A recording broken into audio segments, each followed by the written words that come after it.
இப்போ எல்லா கோயில்கள்லயும் திருவிழாக்கள் பண்ணுவாங்க. ஒவ்வொரு கோயில்ல ஒவ்வொரு விதமான விசேஷங்கள் இருக்கும். அதுக்கான ஒரு கதைகளும் இருக்கும். இந்த கோயில்ல நடக்கக்கூடிய திருவிழா என்னது? அந்த திருவிழா எப்படி நடத்துறாங்க? அதுக்குன்னு என்ன வரலாறு இருக்கு? குலசேகர பாண்டியன் என்ற மன்னன் முத்தாரம்மனின் தீவிர பக்தராக இருந்தார். அவருக்கு ஒரு நாள் அம்பாள் காட்சி கொடுத்தார். பாண்டிய நாட்டை ஆண்ட மன்னர்கள் முத்துக்களை மாலையாக கோர்வையாக்கி அம்மனுக்கு அணிவித்தனர். அதனால் முத்தாரம்மன், முத்து பிளஸ் ஆரம் பிளஸ் அம்மன், முத்தாரம்மன் என்று பெயர் வழங்கலாயிற்று. இப்போ எல்லா இடத்துலயுமே லிங்கம் இருக்கும், சிவலிங்கம் வச்சிருப்பாங்க. சிவலிங்கம்க்கு தனியா அம்மனுக்கான சந்நிதியும் கொடுத்திருப்பாங்க. இந்த கோயில்ல மட்டும் ஒரே பீடத்துல சிவனுக்கும் பார்வதிக்கும் ஒரு இடம் கொடுத்திருக்காங்களே, அது எதனால? இந்த தசரா திருவிழாவை, இந்த தசராக்கு நம்ம எந்த மாதிரியான விஷயங்களை கடைபிடிக்கணும்? இந்த தசராவோட திருவிழா எப்படி அமைப்பு இருக்கும்? சிவன், பார்வதி, காளி, விநாயகர், முருகன், அனுமன் கடவுளுடைய வேடங்களை போடுவாங்க. ஒவ்வொரு வீடுகளாக சென்று யாசகம் எடுப்பார்கள். திருமண தடைகள் நீங்கணும், குழந்தை வரம் கிடைக்கணும். வேடம் போடுறாங்க இல்லையா? இந்த வேடம் போடுறதுக்கு ஏதாச்சும் வழிமுறை இருக்கா? இல்ல நமக்கு விருப்பப்பட்ட மாதிரி யார் வேணா இந்த வேடங்களை போடலாமா? வேடம் போட வேண்டும், நம்மளுடைய கோரிக்கைகள் எல்லாம் நிறைவேறணும் அப்படின்னு நினைக்கிறவங்க தசராக்கு 3 ஆண்டுகள் தொடர்ந்து அந்த தசராக்கு போகணும். 3 வருஷம் தொடர்ந்து இருந்தாதான் அம்மனுக்கே தெரியும். பக்தி பூர்வமா தான் நீங்க என்ன வேண்டிட்டு இருக்கீங்க அப்படின்றது அம்மனுக்கே தெரியும். ஜெம் டிவி ஆன்மீக நேயர்களுக்கு வணக்கம். ஆடினாலே பக்தி பரவசம் தான். இன்னைக்கு இந்த ஆடி ஸ்பெஷல் நிகழ்ச்சியில நம்ம எதை பத்தி பார்க்க போறோமா, எந்த கோவிலை பற்றி பார்க்க போறோம் அப்படின்னா, இந்த கோவில் குலசேகரப்பட்டத்துல இருக்கக்கூடிய முத்தாரம்மன் கோவில். இதுக்கு பக்திக்கே பெயர் போர் விளங்கக்கூடிய, அது மட்டும் இல்லாம தமிழ்நாடே வேந்து பார்க்கக்கூடிய ஒரு கோவில் தான் இந்த முத்தாரம்மன் கோவில். இந்த கோவிலை பற்றிய சிறப்பு அம்சங்கள் என்ன, இந்த கோவில்ல எந்த மாதிரியான விழாக்கள் கொண்டாடுறாங்க, இது பற்றியெல்லாம் நம்ம கூட பகிர்ந்துக்க வந்திருக்காங்க எழுத்தாளரும் ஆன்மீக சொற்பொழிவாளருமான செந்தூர் நாராயணன் அவர்கள். வணக்கம் ஐயா. வணக்கம். எப்படி இருக்கீங்க? நலமா இருக்கேன். நலமா இருக்கீங்களா? நான் நல்லா இருக்கேன் ஐயா. அதாவது இப்போ நம்ம இன்னைக்கு குலசேகரப்பட்டத்துல இருக்கக்கூடிய முத்தாரம்மன் கோயிலை பற்றி தான் நம்ம இன்னைக்கு பார்க்க போறோம் இல்லையா? இந்த முத்தாரம்மன் உண்மையிலே ரொம்ப பிரசித்தி பெற்ற ஒரு கோவில். இந்த கோவிலை பற்றி உங்களுடைய பார்வை என்ன, அதை பத்தின சிறப்புகள் என்னன்றதை நீங்க சொல்லுங்க ஐயா. ஜெம் டிவி ஆன்மீக நேயர்களுக்கு வணக்கம். இப்போது நாம பார்க்க போகிறது வரலாற்று பிரசித்தி பெற்ற குலசேகரப்பட்டணம் அருள்மிகு முத்தாரம்மன் கோவிலை பற்றி. தொடக்க காலத்தில் பாண்டிய நாடு, மதுரையை தலைநகராக கொண்டு பாண்டியர்கள் ஆட்சி செய்து வந்தனர். அப்போது குலசேகர பாண்டியன் என்ற மன்னன் முத்தாரம்மனின் தீவிர பக்தராக இருந்தார். அவருக்கு ஒரு நாள் அம்பாள் காட்சி கொடுத்தார்.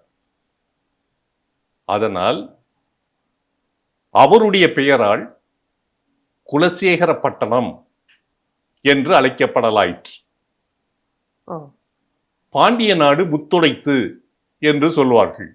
அதனால் மன்னர்கள், பாண்டிய நாட்டை ஆண்ட மன்னர்கள் முத்துக்களை மாலையாக கோர்வையாக்கி அம்மனுக்கு அணிவித்தனர். அதனால் முத்தாரம்மன், முத்து பிளஸ் ஆரம் பிளஸ் அம்மன், முத்தாரம்மன் என்று பெயர் வழங்கலாயிற்று.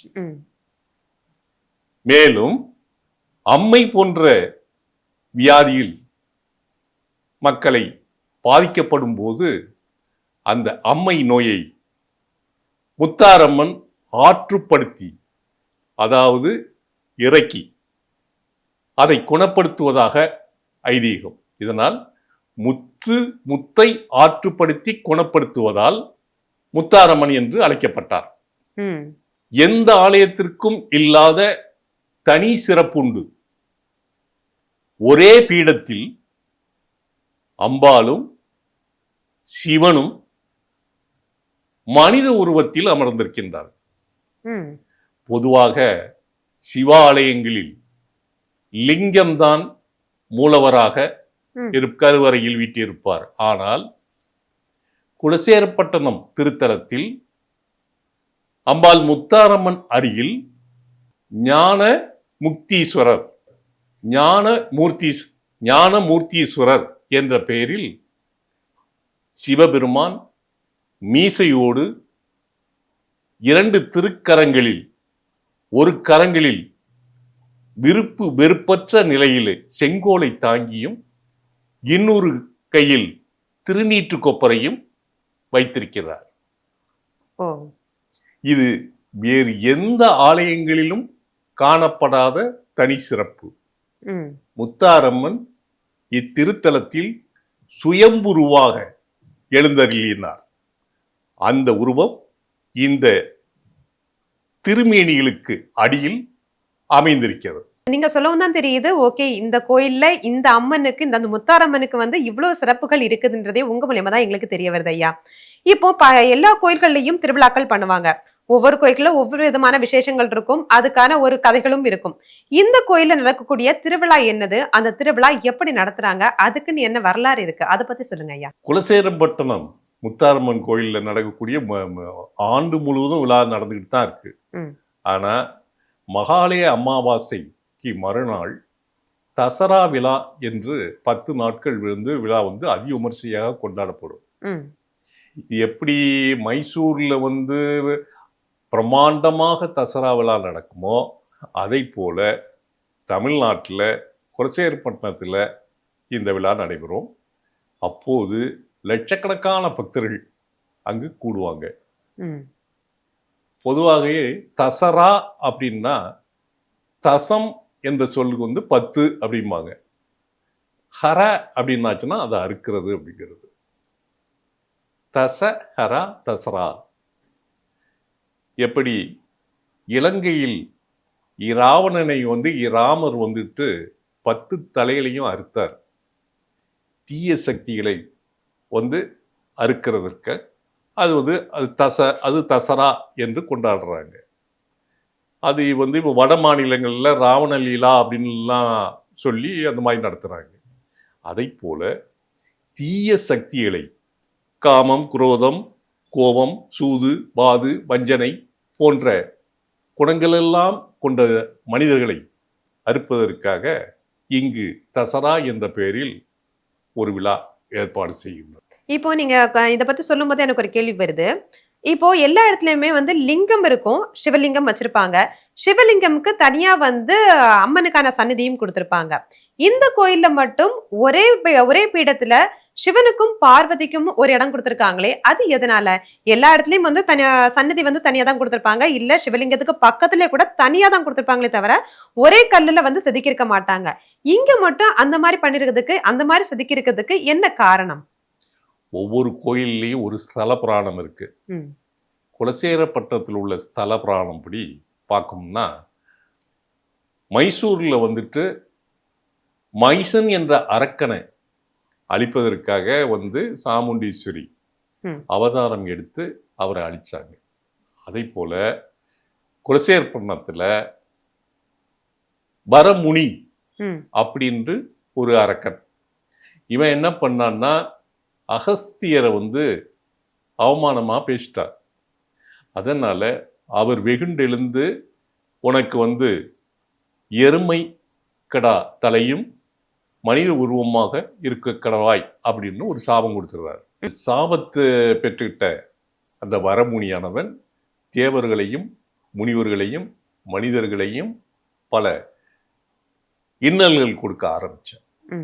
அனைவரும் அவனுடைய துன்பத்தில் இருந்து தங்களை பாதுகாக்க கருதி சிவனிடம் போய் தஞ்சம் அடைந்தனர். அதற்கு சிவன் இது உங்களுக்கு பராசக்தியிடம் போங்க, அவங்க தான் உங்களை காப்பாற்றுவாங்க அப்படின்னு சொல்லிட்டார். உடனே பராசக்தி சுயம்புருவாக குலசேரப்பட்டதில் தோன்றார்.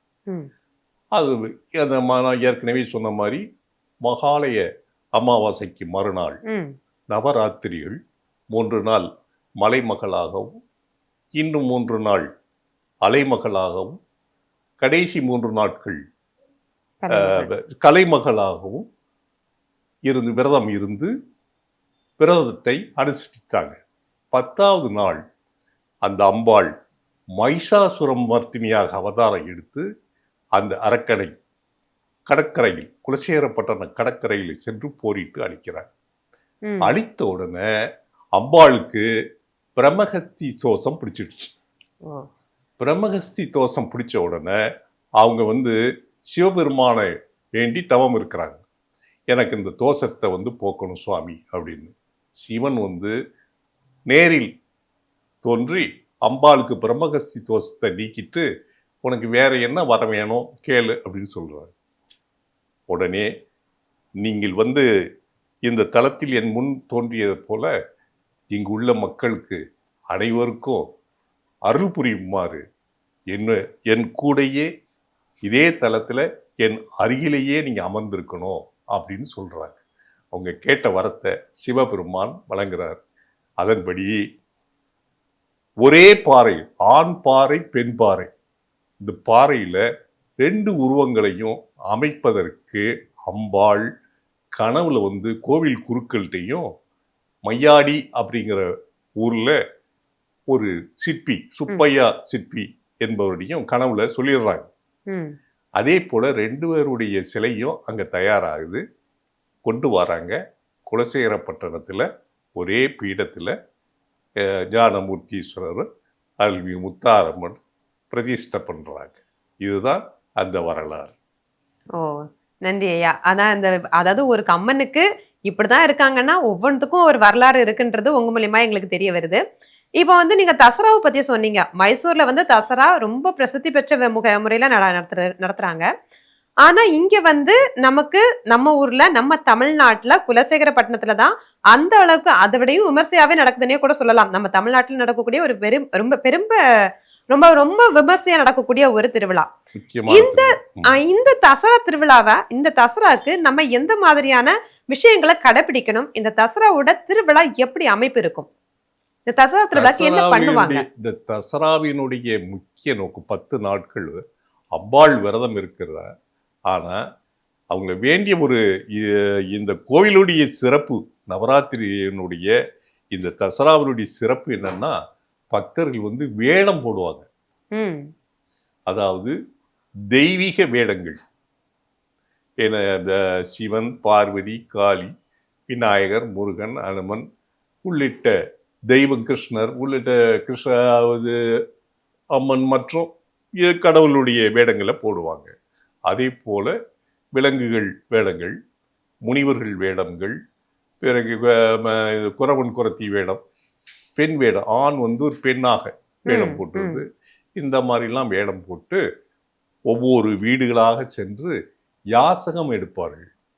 அந்த யாசகம் எடுத்துட்டு அம்மா முத்தாரம்மனுக்கு காணிக்கை அப்படின்னு சொல்லி யாசகம் எடுப்பார்கள். எதற்காக இதெல்லாம் பண்றாங்க அப்படின்னு சொன்னா, என தீராத நோய்கள் தீர்ந்து போகணும், திருமண தடைகள் நீங்கணும், குழந்தை வரம் கிடைக்கணும், அப்படிங்கிறதெல்லாம் கோரிக்கைகளை நிறைவேற்றி இந்த விரதத்தை எடுக்கிறாங்க. இதற்கும் இந்த வேடங்கள் போடுறதற்கும் ஒரு கதை இருக்கிறது. எப்படின்னா, அந்த ஊர்ல மிகப்பெரிய பண்ணையார் ஒருத்தர் இருந்தார்.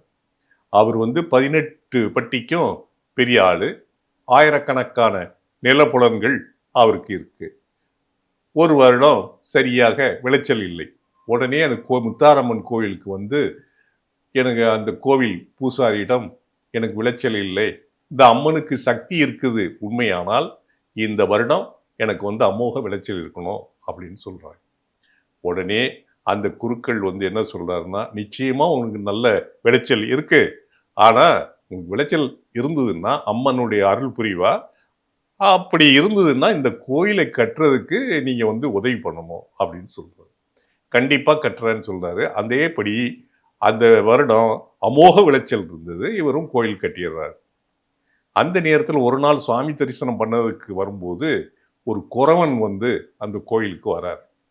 வந்த உடனே, நான் வந்த நேரத்தில் இவர் சற்று அகம்பாவத்தோட, நான் இருக்கிற இடத்துல இந்த குறவனெல்லாம் நீங்க எப்படி அலோவ் பண்றீங்க, அதெல்லாம் பண்ணக்கூடாது அப்படின்னா, அந்த குருக்கள் என்ன சொல்றாரு, அம்பாளுக்கு எல்லாரும் ஒண்ணுதான், அவர் பெரியவர் இவர் தாழ்ந்தவருங்கிற பாகுபாடே கிடையாது, அதனால நான் சொல்ல முடியாது அப்படின்னு சொல்லிடுறாரு. இவர் கோவப்பட்டு வீட்டுக்கு போயிட்டார். வீட்டுக்கு போயிருக்கும்போது திடீர்னு பார்த்தாச்சுன்னா வாய் கோணி போச்சுது, கன்னமெல்லாம் வீங்கிட்டு, வந்துட்டு சாப்பாடு சாப்பிட முடியல, தண்ணீர் குடிக்க முடியல. அதன் பிறகு என்னடா ஆயிடுச்சு அப்படின்னு நினச்சிட்டு கம்பால குலசேகரப்பட்டினம் முத்தாரம்மனை வந்து நினச்சி இப்போ மானசீகமாக பிரார்த்தனை பண்ணுறாரு. அப்போது அம்பாள் வந்து அந்த அவர் கனவுல தோன்றி, நீ நேர இன்னையிலிருந்து ஒரு 8வது நாள் எனக்கு உன்னுடைய நிலையை, நீ பெரிய பண்ணையார், நீ கோடீஸ்வரர் இருக்கட்டும், உன்னுடைய நிலையிலிருந்து தரம் தாழ்த்தி ஒரு வேடம் அணிந்து உன் நிலையிலிருந்து நீதான் அப்படின்னு தெரியாம உன்னை விட ரொம்ப ஏழ்மையான நிலைமையில இருந்து நீ என் கோயிலுக்கு வா, உனக்கு நான் அருள் புரிகிறேன்னு சொல்லுவேன். உடனே 8 நாள் கழிச்சு இந்த பண்ணையார் ஒரு ஊசி பாசி விற்கிற ஒரு குறவருடைய வேடத்தை போட்டுட்டு நேர கோயிலுக்கு வர்றாரு.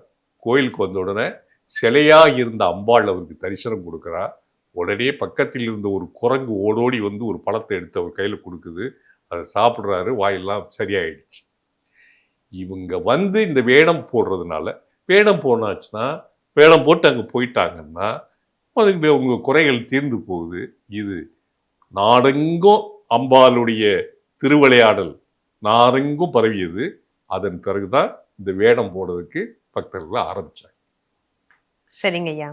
இப்போ இந்த வேடம் போடுறாங்க இல்லையா, இந்த வேடம் போடுறதுக்கு ஏதாச்சும் வழிமுறை இருக்கா, இல்ல நமக்கு விருப்பப்பட்ட மாதிரி யார் வேணா இந்த வேடங்களை போடலாமா? இதெல்லாம் வந்து எல்லாம் கோயிலுக்கு போயிட்டு பெரும்பாலும் ஒரு கோயிலுக்கு போனா தேங்காய் பழம் எல்லாம் கொண்டு போயிட்டு அர்ச்சனை பண்ணுவாங்க. இது அது மாதிரி கிடையாது. ரொம்ப சக்தி உள்ள தெய்வம். அதனால இந்த வேடம் வந்து நாம நினைத்த மாதிரி நினைத்த மாத்திரத்தில் போட முடியாது. வேடம் போட வேண்டும், நம்மளுடைய கோரிக்கைகள் எல்லாம் நிறைவேறணும் அப்படின்னு நினைக்கிறவங்க தசராவுக்கு 3 ஆண்டுகள் தொடர்ந்து அந்த தசராவுக்கு போனோம். அதன் பிறகு நான் வேடம் போட போறேன்னு சொல்லி கோவில் நிர்வாகிகள்கிட்டயோ குருக்கள்கிட்டயோ சொல்லணும். சொல்லும்போது அவங்க என்ன பண்ணுவாங்கன்னா, ஒரு 2 இலையில 2 பூக்களை எடுப்பாங்க. ஒன்று வந்து வெள்ளை, ஒன்று ஒயிட் ஃப்ளவர், இன்னொன்று ரெட் ஃப்ளவர். 2யும் வச்சு கட்டி அம்மனுடைய பாதத்தில் போடுவாங்க. அப்படி போடும்போது ஒரே ஒரு பூவை வந்து எடுப்பாங்க. அந்த பூவில் சிகப்பு பூ வந்துட்டு அப்படின்னாச்சுன்னா அவர் வேடம் போடுறதுக்கு தகுதியானவர் அப்படின்னு அம்பாள் உத்தரவு கொடுத்துட்டா அப்படின்னு அர்த்தம். அதன் பிறகு அந்த கோவில் குருக்கள் தான், நீ இந்த வேஷம்தான் போடணும், நீ இந்த தெய்வத்தினுடைய வேஷம் போடணும் அப்படின்னு சொல்லி அவங்க சொல்லுவாங்க. வேடம் போடுறதுக்கு வந்து அவங்க வந்து அதுக்கு சில விதிமுறைகள் இருக்கு. என்னன்னா 41 நாள், 21 நாள், 11 நாள், 3 நாள் அப்படின்னு சொல்லிட்டு அந்த கோயில் பூசாரி இவங்க கையில வந்து ஒரு கங்கணத்தை கட்டி விடுவார். அதன் பிறகு இவங்க வந்துட்டு விரதம் இருக்கணும். விரதம் இருந்தா அந்த வீட்டுல ஒரு சிறு குடில் மாதிரி கட்டிட்டு காளி வேடம்லாம் போடுறதுக்கு ரொம்ப பயபக்தியோடு இருக்கணும். அதுக்கு 41 நாள் விரதம் இருக்கணும். வீட்டுக்கு போக மாட்டாங்க. வீட்டுக்கு முன்னால ஒரு சிறு குடில் அமைச்சு அங்க இருப்பாங்க. அங்க இருந்துட்டு வெளியிலெல்லாம் போய் சாப்பிடக்கூடாது. வீட்டுல வந்துட்டு ஒரே ஒரு வேளை தான் சாப்பிடுவாங்க. பயபக்தியோட விரதம் இருப்பாங்க. காலையில மாலையில பூஜை பண்ணுவாங்க. கோயிலுக்கு போயிட்டு வருவாங்க. இந்த மாதிரிலாம் பண்ண பிறகுதான் அந்த வந்து விரதம் இருப்பாங்க. பிறகு அவங்க எல்லாம் பகலெல்லாம் போய் வீடுகளெல்லாம் போய் யாசகம் பெற்று அங்கேருந்து பெற்றக்கூடிய பொருட்கள், காணிக்கைகள், பணமோ அரிசியோ எல்லாம் கொண்டு கோயிலில் வந்து செலுத்துவாங்க. பிறகு கடைசியில் அந்த விஜயதசமி அன்னைக்கு அந்த அம்பாள் அரக்கனை வதம் செய்த பிறகு அம்பாளுக்கு மறுநாள் அவங்க கையில் இருக்க காப்பு வந்து அறுப்பாங்க. அதன் பிறகுதான் இவங்களாம் அறுத்துட்டு அந்த வேடம் வந்துட்டு நிறைவு. ஓ, அப்ப வேடம் அடிறதுக்கும் வந்து இவ்வளவு வரமுறைகள் இந்த ரூல்ஸ் அண்ட் ரெகுலேஷன்ஸ் சொல்லுவாங்க இல்லையா, அது எல்லாமே இருக்கு இல்லையா. அப்ப நினைச்ச உடனே யாரும் போயிட்டு சடனா போயிட்டு நான் ஒரு வேடம் அணிறேன்னு சொல்லிட்டு இருந்துட முடியாது.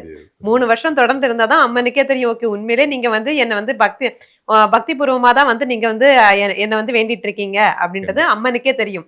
யாருக்கு இருந்தாலும் நம்ம ப்ரூவ் பண்றதுக்கு ஒரு டைம் எடுக்கும் இல்லையா, அந்த மாதிரி இந்த 3 வருஷம் தொடர்ந்து போனாதான் அம்மனுக்கும் தெரியும், ஓகே உண்மையிலே வந்து பக்தி பிரவசமா தான் நம்ம கிட்ட வராரு அப்படின்றத அம்மனுமே தெரிஞ்சுப்பாங்க போல இருக்கு. சரி, இப்ப நீங்க இதை சொன்னீங்க, இப்போ அம்மை போடுது இல்லையா? நெறைய ஆமா, பேருக்கு ஆமா. வாழ்க்கையில ஒரு முறையாச்சும் எல்லாருக்குமே அம்மை போட்ட அனுபவங்கள் இருக்கும். இருக்கும். இந்த அம்மை போடுறது, கண் திருஷ்டியா இருக்கா? கண் திருஷ்டி படுறது, மனநலம் பாதிச்சா இந்த கோவிலுக்கு போனா சரியாகும்னு சொல்றது.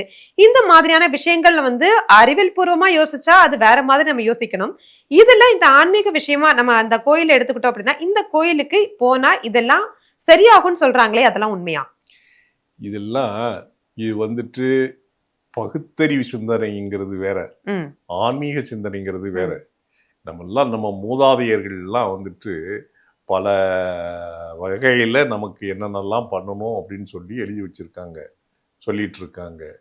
முனிவர்களும், ரிஷிகளும் அவங்க கற்றுக்கிட்டத அது ஓலைச்சுவடிகள்ல நம்ம கத்துக்கிட்டு வச்சுட்டு இருக்காங்க. ம், அதெல்லாம் நாம வந்துட்டு சும்மா விளையாட்டுக்கு இல்ல. ஏன்னா நாமெல்லாம் அத வந்து சரியாக வந்து சரியான முறையில பயன்படுத்தவில்ல. இன்னைக்கு சொல்லப்போனா, நம்ம நாட்டில் உள்ள புகழ்பெற்ற மருத்துவச் சுவடிகள், ஓலைச்சுவடிகள் ம், எல்லாமே இங்கு இருந்தது.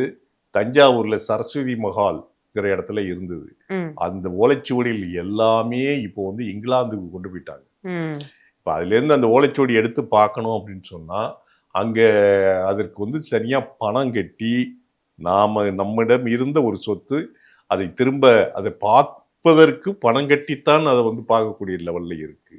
அதனால இவ் காலப்போக்குல வந்துட்டு எல்லாம் சொல்லிடுவாங்க. ஆனா இது வந்து நம்பிக்கை தான். மனிதர் நம்பிக்கை. ஆனா, அங்க போயி அம்மன் போட்டவர்கள் நீங்க சொன்னீங்க இல்லையா?